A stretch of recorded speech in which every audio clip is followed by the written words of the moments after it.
Hello everyone.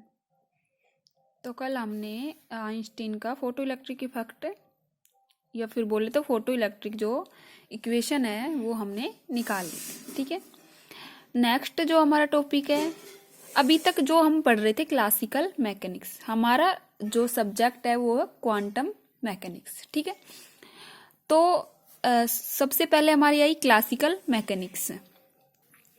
Classical mechanics, ठीक है,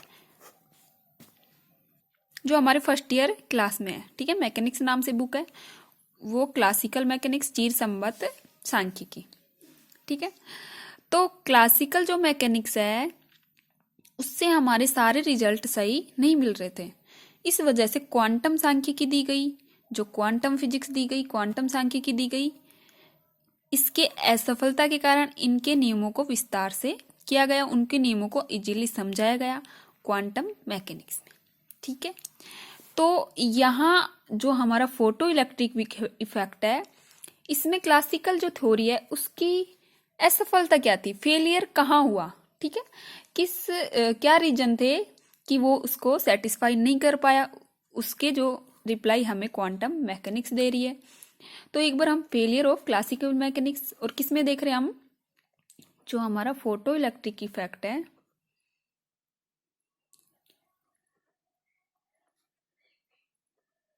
इसका देख रहे हैं कि ये फेल कहाँ हुआ क्लासिकल मैकेनिक्स में। ठीक है, तो इसके फेल होने के दो मेन रीजन थे। ठीक है, कौन कौन से थे।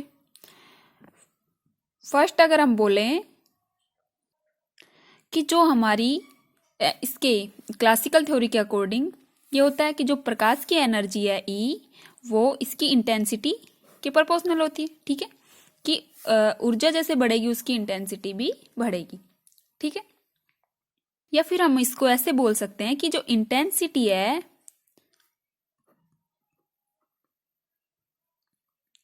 इसको अगर हम बढ़ाएं तो धातु की जो पृष्ठ है, क्योंकि एनर्जी बढ़ाएंगे तो इंटेंसिटी बढ़ेगी। अगर इंटेंसिटी बढ़ेगी तो जो धातु की हमारी सरफेस थी उससे जो इलेक्ट्रॉन थे वो उसको एनर्जी को ऑब्जर्व करके एमिटेड हो जाना चाहिए। ठीक है, उत्सर्जित हो जाना चाहिए। लेकिन एक्सपेरिमेंट के अकॉर्डिंग क्या निष्कर्ष मिला हमें, क्या कंक्लूजन मिला कि अगर जो हमारी लाइट होती है उसकी इंटेंसिटी जो देली आवृत्ति होती है न्यू नोट, इससे कम होने पर, वो तो हमने खुद नहीं पढ़ा, जो एक निश्चित आवृत्ति उससे अधिक होने पर ही इलेक्ट्रॉन एमिटेड होंगे। इससे जो हमारी देली आवृत्ति न्यू नोट है, इससे कम होने पर इलेक्ट्रॉन का उत्सर्जन नहीं होता। ठीक है, अब इसमें यह किया गया कि इस आवृत्ति पर, देली आवृत्ति से कम आवृत्ति पर तीव्रता को, इंटेंसिटी को चाहे कितना ही बढ़ा लो लेकिन इलेक्ट्रॉन एमिटेड नहीं होगा। ठीक है, तो इस पे इंटेंसिटी का तो प्रभाव रहा ही नहीं। तो इसकी एक्सप्लेनेशन क्लासिकल थ्योरी के अकॉर्डिंग नहीं हो पाई। क्लियर, समझ आया। समझ ये है कि जो हमारी देली आवृत्ति है इससे कम एनर्जी पर इलेक्ट्रॉन एमिटेड नहीं होंगे यहाँ धातु के पृष्ठ से, यह हमें पता है। लेकिन हमें ये भी पता है कि इंटेंसिटी बढ़ाने पर इसकी एनर्जी, इसकी जो फ्रीक्वेंसी है जो भी है ये बढ़ जाती है और इलेक्ट्रॉन एमिटेड हो जाते हैं। लेकिन इस कंडीशन में ये नहीं होता कि अगर देली आवृत्ति से कम आवृत्ति हो, कम फ्रीक्वेंसी हो, तो इंटेंसिटी को चाहे कितना ही बढ़ा लो लेकिन इससे इलेक्ट्रॉन एमिटेड नहीं होंगे। इसकी व्याख्या चीर सम्मत सिद्धांत नहीं दे सका। ठीक है, ये इसका फेलियर का एक रीजन था। ठीक है, क्लियर, फर्स्ट रीजन समझ में आ गया कि इसकी फेलियर होने का फर्स्ट रीजन क्या था। अब हम सेकंड रीजन देखें कि ये फेलियर क्यों हुआ। इसका सेकंड रीजन देखें तो सेकंड रीजन में हमें पता है क्लासिकल जो थ्योरी होती है उसके अकॉर्डिंग जो एनर्जी होती है वो सतत होती है।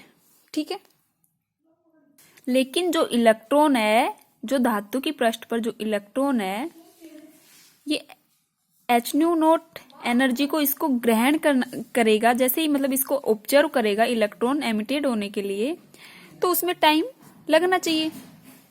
लेकिन प्रयोगों से हमें ये कंक्लूजन निकला कि जो फोटोन आपतित होता है, ये फोटोन आपतित होता है और इलेक्ट्रॉन होता है जो उत्सर्जित होता है, इलेक्ट्रॉन उत्सर्जित होता है, इनके बीच कोई टाइम डिले नहीं होता। मतलब इनके बीच कोई समय पश्चिमता नहीं होती, मतलब कोई समय ही नहीं लग रहा। जैसे एच न्यू नॉट फ्रीक्वेंसी का जो ये फोटोन आया, ठीक है, जस्ट इलेक्ट्रॉन एमिटेड हो गए, इसके बीच में कोई समय नहीं लग रहा, बल्कि लगना चाहिए, समय तो लगेगा क्योंकि इसकी एनर्जी स्ट्रेट होती है, सतत होती है।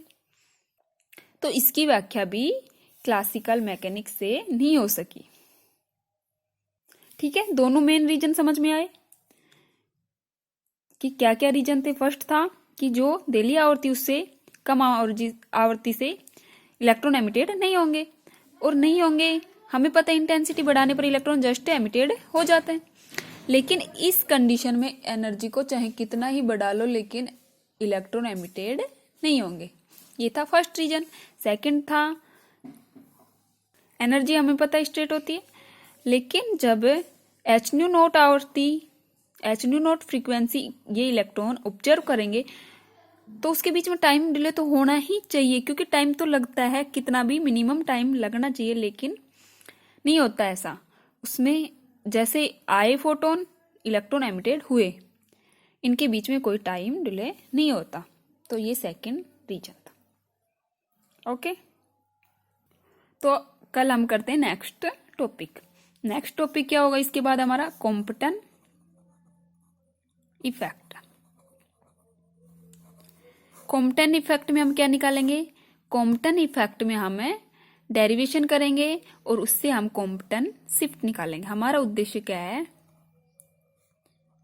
कॉम्पटन शिफ्ट निकालना। ठीक है, तो पहले हम कॉम्पटन इफेक्ट ये होता क्या है, फिर उसके बाद हम कॉम्पटन मैथमेटिकल टर्म द्वारा कॉम्पटन शिफ्ट निकालेंगे। ठीक है, तो कल करते हैं, हम मिलते हैं कॉम्पटन इफेक्ट के साथ। Okay, bye bye.